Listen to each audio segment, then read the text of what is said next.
Welcome back to Movie Recaps. Today, I will show you an action, adventure, sci-fi film from 2016 titled The Osiris Child. Spoilers ahead. Watch out and take care.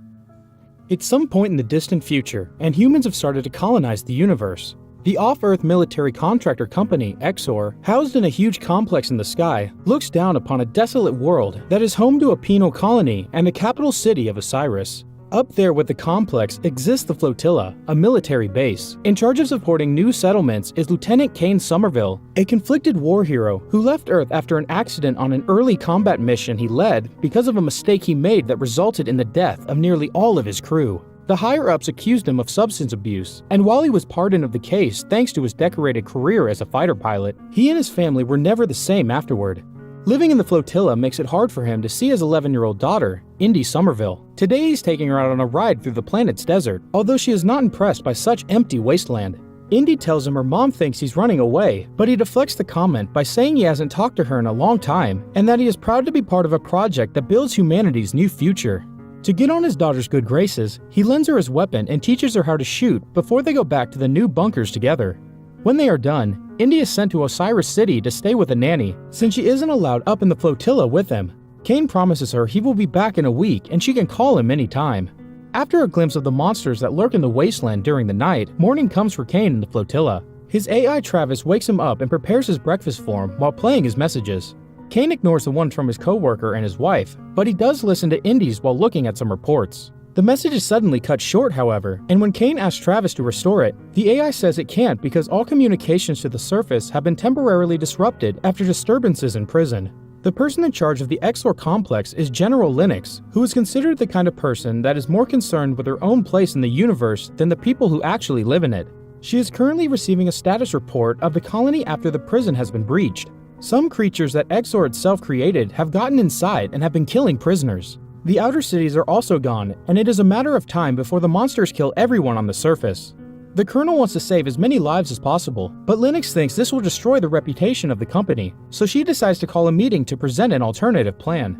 However, she lies to the attendees, who include Kane. She tells them the prisoners have rioted and are in possession of a lethal virus Exor has experimented on, and now they are using it to hold the planet hostage. If Exor tries anything to intervene or rescue people, they will release the pathogen in the capital. This calls for Protocol 84, which requires the entire decimation of the colony. Linux says that if prisoners hear of it, they will be able to negotiate a better deal. They have 23 hours to achieve it, and Linux promised everyone that the people in the capital and her employees' families will be fine. After the meeting is over, Linux orders the Colonel to put a tag on every attendee to keep an eye on them for those following 23 hours. If there is any unusual movement, that they should be isolated.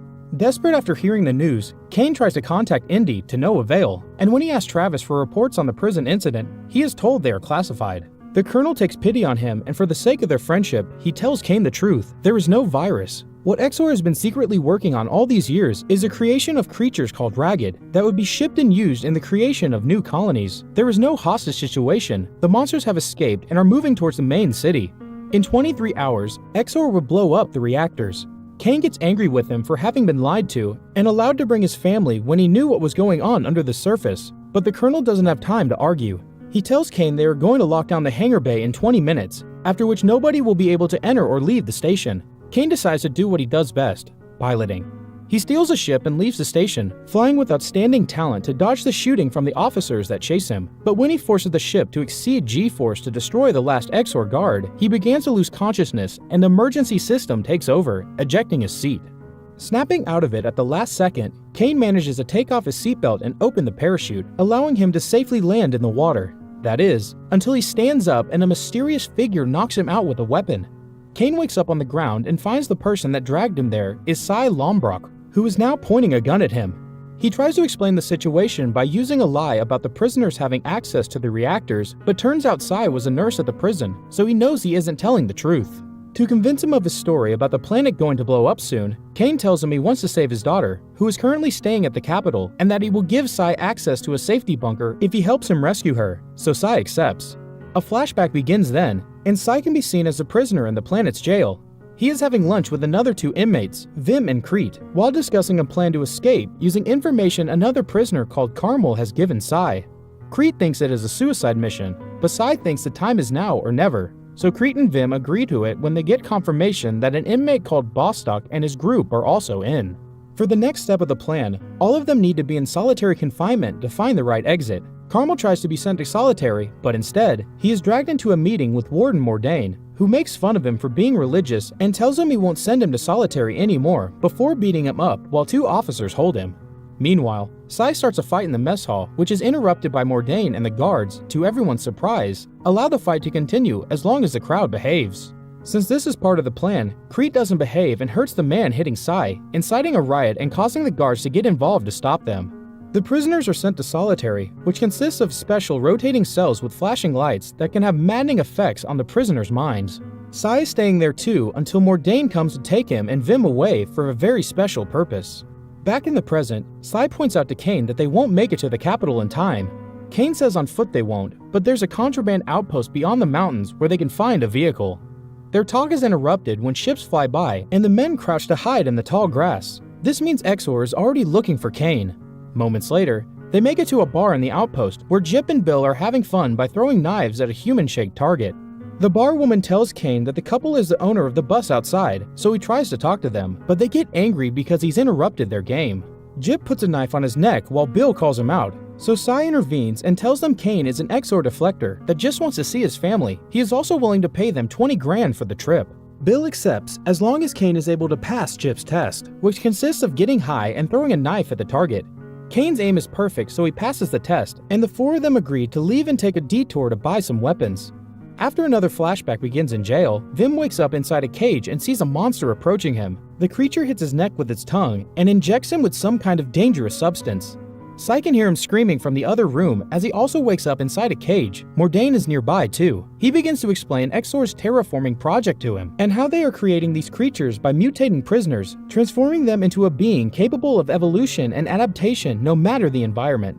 Suddenly, Sci disappears when the floor opens under him and he shows up in another room where Bostock is waiting for him, having executed the plan successfully. He has obtained clothes and fake IDs, including ones that says Sci is a nurse, but their preparations are interrupted by Crete, who says he has to let the devil loose. The prisoners start running away as the creature begins killing everyone in the building, including the monster that used to be Vim, who now kills Mordain. Bostock and Crete want to leave for the capital, but Sci tells them he can't go with them because he wants to go to the opera, so they separate. There is another jump in time, and now Earth can be seen 2 years ago.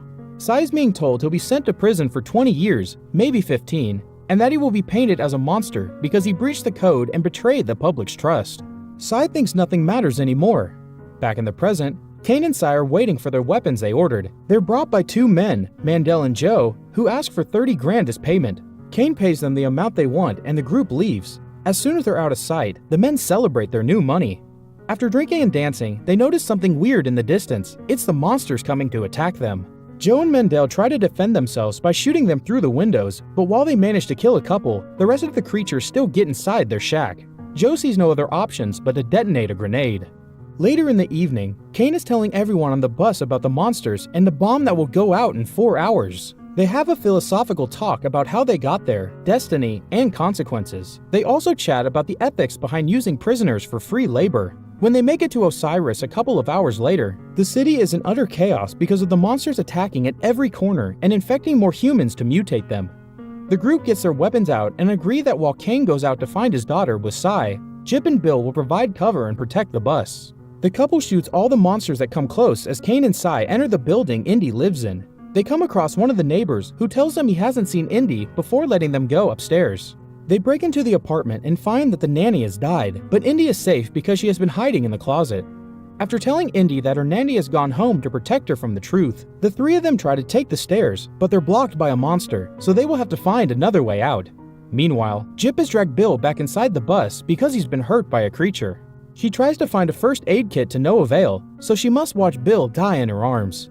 Kane, Sci, and Indy make it to the roof of the building and lock the door behind them. Seeing as there is no other way out, Sci grabs Indy and jumps off the roof, safely landing on top of the bus. Kane follows them afterward but almost falls. Thankfully, Sci grabs him and tells him to get on top of the bus with them. They start hitting the hatch and begging Jip to open it and let them in, but Jip is hesitating because of what happened to Bill. Eventually she gives in and opens the hatch for them before starting the bus to drive them away, as Sci uses a blanket to cover Jip's body. Kane explains to his daughter what's happening and apologizes to her for not being in her life more. Indy accepts to forgive him. He also gives Jip directions to the bunker and makes sure everyone learns the code to get inside. In the XOR complex, Linux is in the process of starting Protocol 84 when she's informed of a bus approaching one of their bunkers, so she sends a ship after them. It's Indy that sees her through the window, so Kane makes her hide before telling Jip not to take the turn so that the ship doesn't learn where they are going. After following them for a little while, the ship leaves and Jip makes the turn towards the bunker then. They almost make it, but suddenly, the ship appears in front of them and starts shooting, leaving only after it runs out of ammo.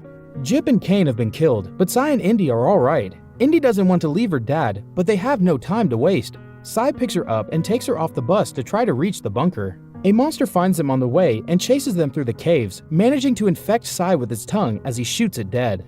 They find the bunker entrance and Indy inputs the code. Both she and Sai successfully get inside right before the planet gets bombed. However, Sai is starting to transform into a monster, so he asks Indy to find him something sharp to kill himself. Indy refuses because she can't do this by herself, so she talks to him and touches him as his body mutates. Another flashback shows Sai's life as a nurse at a hospital on Earth. He goes through a breakdown when the patients they bring in are his wife and daughter, and neither of them make it, so he abuses his position as a nurse to enter the room of the guy that caused the accident that has killed his family, to punch him and try to choke him before security stops him. Back in the present, many days have passed since the explosion. Two explorers find the bunker and see Indy in the distance wearing a spacesuit. They're attacked by Sai, who has become a monster, but he has kept some rationality thanks to Indy, and after killing one explorer, they use the chance to interrogate the other about what's going on out there. The explorer explains that the flotilla is on its way back to Earth because it was recalled after the disaster, and the story they're telling everyone is that the prisoners revolted and took control of the reactors, causing a meltdown with no survivors. Indy tells her that if she wants to live, she'll take her inside to the flotilla undetected. The woman has no other choice but to accept. They board the explorer's ship, and the woman watches Indy and Sai interact through sign language before Indy pets his head and holds his hand, telling him that they're finally going home and saying goodbye to her dad. Make sure to subscribe and turn on notifications so you can watch more videos like this. Thanks for watching.